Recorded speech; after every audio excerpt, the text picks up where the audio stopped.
Where does music come from? That was once asked by Björn Ulvaeus. So I wonder, where does ABBA come from? How did they enter my life? And how exactly did my life cross paths with ABBA? Today's video is a little different, and I'm going to narrate that story. How did I become the big ABBA fan I am now?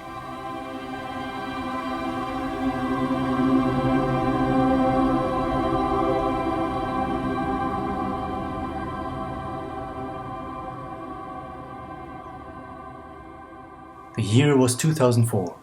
I was 11 years old, and I was watching the music channel on television, as I always did. Suddenly, a new video came on. An elevator opened, and it said Stockholm 1974.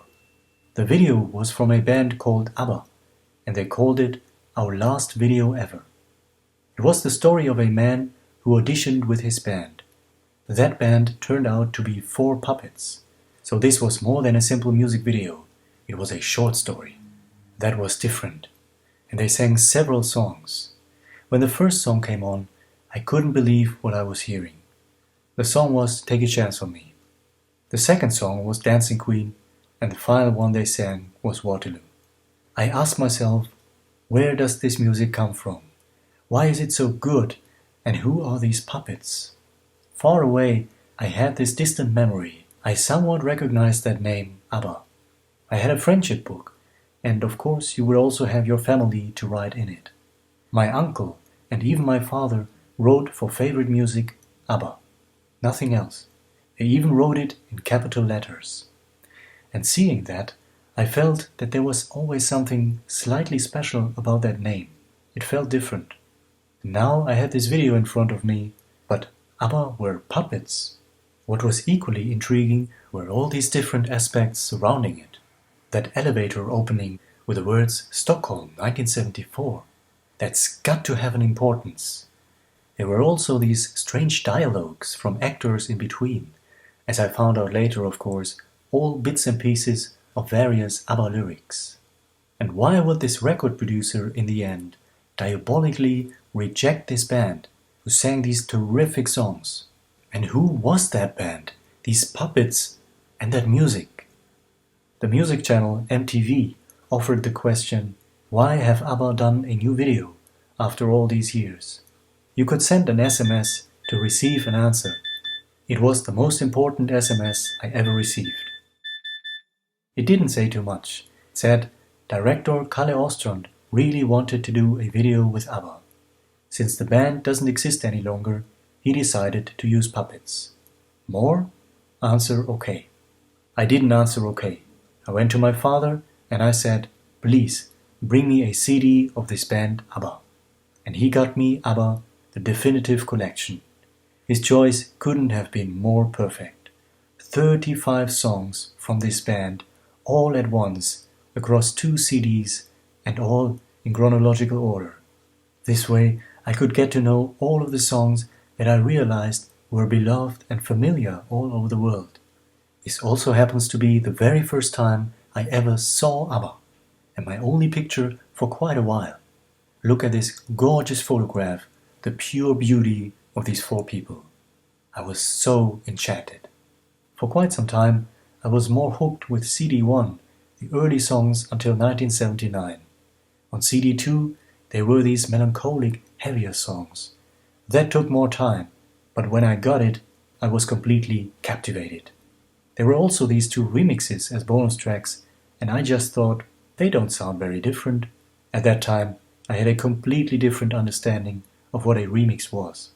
And apparently, I had a completely different understanding, or lack thereof, of music and artists. Before our last video ever, I was listening to all kinds of songs. Tracks that simply were in the charts, videos that were shown on these music channels on TV.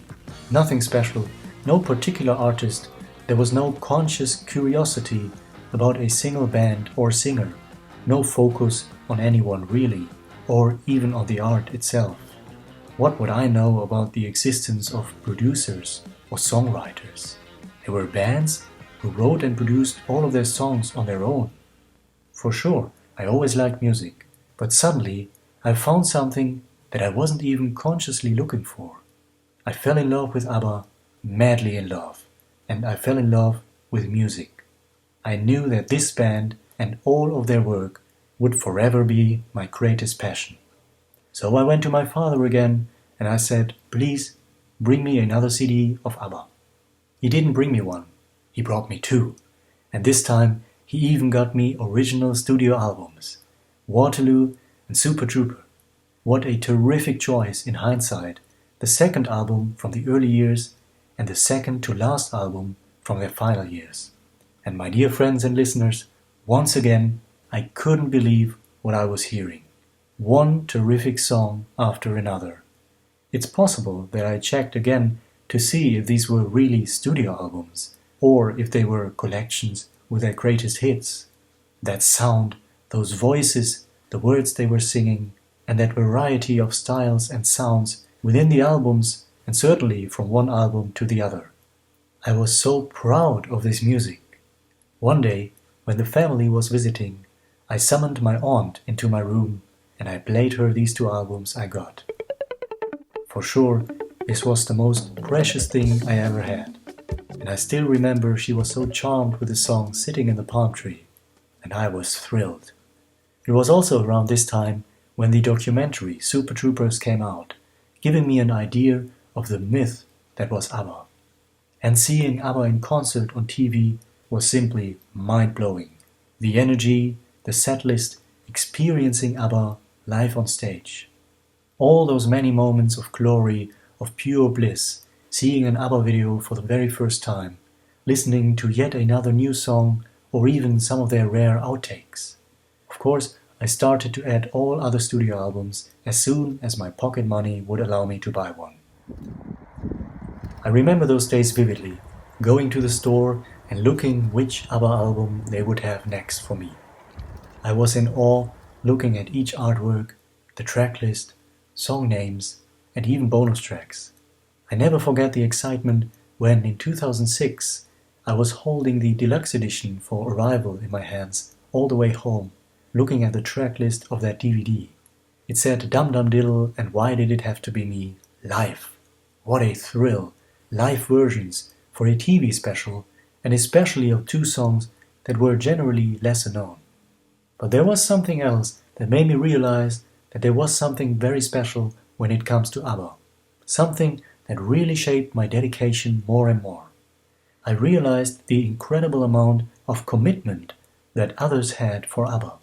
A website listing all of their songs, recordings, versions, and much more, ABBA Omnibus.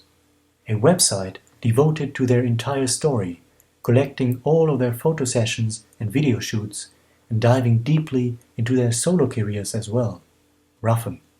And an incredible, mind-blowing website listing every TV appearance by ABBA and its members, from the early 60s until this very day, ABBA on TV. That was exactly what I was looking for, and what I sometimes tried to find for other artists, before or since. I never found anything that comes even close to this incredible devotion.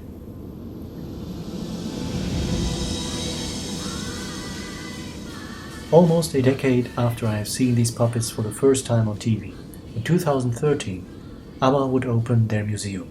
I had to be there, and it was the first time that I went to Stockholm. So that was special in and of itself. I would get to discover the city of ABBA and all the places they once were. But you would not believe what the first thing was that I saw when I arrived at the airport. Look at that. This is what greeted me, what bid me welcome. Isn't that fascinating? But there have always been some strange moments with ABBA, where coincidence seemed to be swapped with something else. Fate, maybe. Destiny. You can find it throughout their tale, or even in dates and numbers. I posted my very first video on this channel on the 27th of May 2021. No one knew at that time what would come. No one knew about Voyage. But exactly 1 year later, to the date, ABBA's new concert opened to the public. Strange, these incidents, almost as if there's something slightly higher involved. So to see my puppets on that very first arrival in Stockholm was such a curious moment. These puppets have such an important meaning to me. This was the first time I saw ABBA, albeit in some strange shape and form. I fell in love with them, and seeing them nowadays has an incredible nostalgic factor and always a feeling of great importance. And it was the first time I heard their music. It was in fact at the opening for ABBA the Museum, when Björn asked that question, where does music come from? He was actually quoting Ingmar Bergman.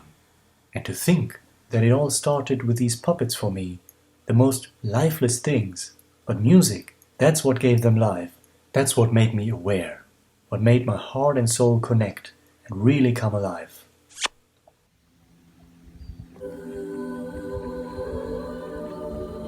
Music. It's possibly the strangest, most wondrous thing we have in this life, on this curious planet Earth. Miraculous, a prodigious marvel, unexplainable in the end. Music is such a divine thing, it's got to exist someplace else, beyond life on Earth. I'd like to believe that. One of the greatest virtues that I learned from ABBA was hope. Ironically, there wasn't too much of it really. The only slight hope that I ever had, a deepest inner wish, maybe, was to see them one more time, side by side, for a final photograph or something. But even that seemed so far away. And without any doubt, there was an incredible certainty that I would never hear anything new from ABBA, to have them back in music. For me personally, that couldn't have been more definite. After all, when they entered my life, they already let me know that this was it. This is their last video ever. They fooled me alright. Never give up hope. It was even there when that elevator opened, when all of a sudden I got sucked into a wondrous world of sights and sounds, something that finally gave true meaning to it all. That wondrous magic of 4 incredible individuals who did the very, very best with the talent that they had. That's how it started for me, with music that has blessed my life. The music of ABBA.